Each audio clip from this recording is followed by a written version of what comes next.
Bisnes kali isu dan trend. Hai, saya Yati. Dalam video kali ini, Yati nak share satu bisnes yang mana dia kalis isu dan kalis trend. Okay, sebelum tu Yati nak minta anda tolong like video ni dan juga subscribe YouTube channel Yati supaya anda dapat lebih banyak info berkaitan kesihatan, kecantikan dan juga bisnes. Apa maksud Yati bila disebut kalis isu dan trend? Okey, Yati suka bagi contoh. So Yati akan bagi contoh bulan puasa atau raya. Raya orang akan cari apa? Bila raya orang akan start cari baju, start cari tudung. Tapi bila dah habis raya, mungkin orang kurang membeli. Orang kurang dah beli songkok, dah kurang beli baju, kurang dah beli tudung kan. So itu bisnes yang trend. Orang beli baju kurung selalunya akan banyak dapat sis waktu raya ataupun waktu bulan puasa, contoh kita meniaga di bazar Ramadan. Itu bisnes yang memang selalunya dapat sis banyak bila time bulan puasa sahaja. Bila bukan bulan puasa, hari biasa mungkin sis agak slow. Ataupun orang jual tudung jenis ada jenis-jenis silakan tapi jenis tudung tu tak kekal lama. Kira kita kena keep on update diri kita, kena update dengan trend semasa. Kiranya macam kalau dulu orang suka pakai pashmina kan, tudung pashmina, tapi dah sekarang orang dah tak pakai dah tudung macam tu, orang pakai shawl, orang pakai bawal. Kiranya macam kena sentiasa ikut perubahan masa. Tapi kalau nak senang, kita buat satu bisnes yang mana dia tak ada masa-masa dia. Okay, macam sepanjang tahun, sepanjang masa, bisnes tu akan tetap berjalan. Time bulan puasa jalan, time raya jalan, time tak raya pun jalan. Bisnes yang mana orang mencari produk setiap masa. So apa yang bisnes yang kalis isu dan trend ni? So, macam bisnes yang Yati buat, bisnes Shaklee. So, bisnes Shaklee bagi yang belum tahu, Shaklee adalah bisnes mana kita menjual produk suplemen, tapi suplemen yang tak ada bahan berbahaya. Kita berdaftar dengan KKM. So produk-produk yang ada ni dia sangat sesuai sepanjang masa. Contoh, sepanjang masa ada orang sakit belakang, sepanjang masa ada orang tak boleh nak tidur, sepanjang masa ada orang yang nak kurus, yang nak cantik, yang ada masalah, yang ada kanser, yang ada sakit jantung, darah tinggi ataupun gout, sepanjang masa orang ada jeragat. So benda ni tak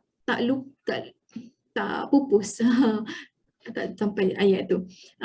So sepanjang masa orang akan cari, time raya orang akan cari produk nak kurus, produk nak cantik. Time tak raya pun orang nak cari juga produk ni kan. Macam sepanjang masa orang tak stop cari produk ni. Dan yang paling best ni orang akan repeat juga. Kalau contoh macam beli baju kurung, kita beli time raya je. Lepas raya mungkin bulan 7 bulan 8 tu dah tak cari baju raya dah. Dan orang tak membeli dah. Tapi macam produk Shaklee, tiap bulan orang akan beli. Tiap bulan orang tu nak cantik kan. Contoh dia beli vitamin C, dia ambil bulan ni. Bulan depan dia akan repeat lagi. So repeat order pun tinggi. Dan sepanjang orang tak stop mencari produk tu. Ada ke jenis macam ataupun yang kita bagi contoh tentang bulan puasa. Bulan puasa kalau produk Shaklee, orang akan cari produk untuk kenyang. So kita akan bagi ESP, protein shake. Tapi produk ni, ESP ni, orang tak cari time bulan puasa sahaja. Sebab protein ni juga orang akan cari waktu nak kurus. Dan ESP ni juga orang akan cari waktu orang nak cantik. Diorang nak kurus, nak cantik bukan time bulan puasa je kan. Kan ada time contoh bulan 1 ke bulan 3 ke. So benda ni tak terhad kepada satu-satu masa sahaja. Nanti akan bagi contoh lagi. Contoh waktu COVID. Time COVID kalau ikutkan ada kedai-kedai yang tak boleh buka kan. So contoh kalau orang yang buat bisnes secara fizikal, ada butik ataupun ada kedai makan, tak boleh buka. Kedai tak boleh buka sebab COVID kena tutup. So macam mana orang nak berbisnes? Diorang terpaksa daripada fizikal kena buat bisnes secara online. Kalau orang muda okey lah. Kalau orang yang tak biasa, yang baru nak mula, susah. agak susah lah untuk naikkan dia punya bisnes. Tapi kalau macam bisnes Shaklee ni memang kita buat secara online. Sebab tu COVID pun tak ada masalah, bisnes kita jalan macam biasa.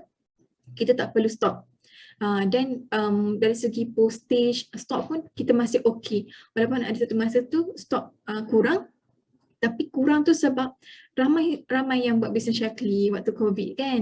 So bisnes ni kalis issue. Kita time COVID pun kita masih berjalan dan Shaklee punya sales, the whole Shaklee Malaysia naik. Sales diorang meningkat sebab makin ramai orang yang membeli dan makin ramai orang berbisnes waktu COVID. So kalau anda nak cari bisnes yang mana dapat repeat order yang tinggi, kalis isu, kalis trend, tak perlu nak tunggu time puasa atau raya baru dapat sales banyak, anda kena join bisnes Shaklee. Nak join bisnes Shaklee tu macam mana? Boleh contact Yati. Yati akan guide korang untuk daftar sebagai ahli Shaklee dan Yati akan guide lah macam mana nak guna sistem yang kita ada untuk mula dengan bisnes Shaklee. So, cepat-cepat contact Yati, cepat-cepat dapat mula dengan bisnes Shaklee.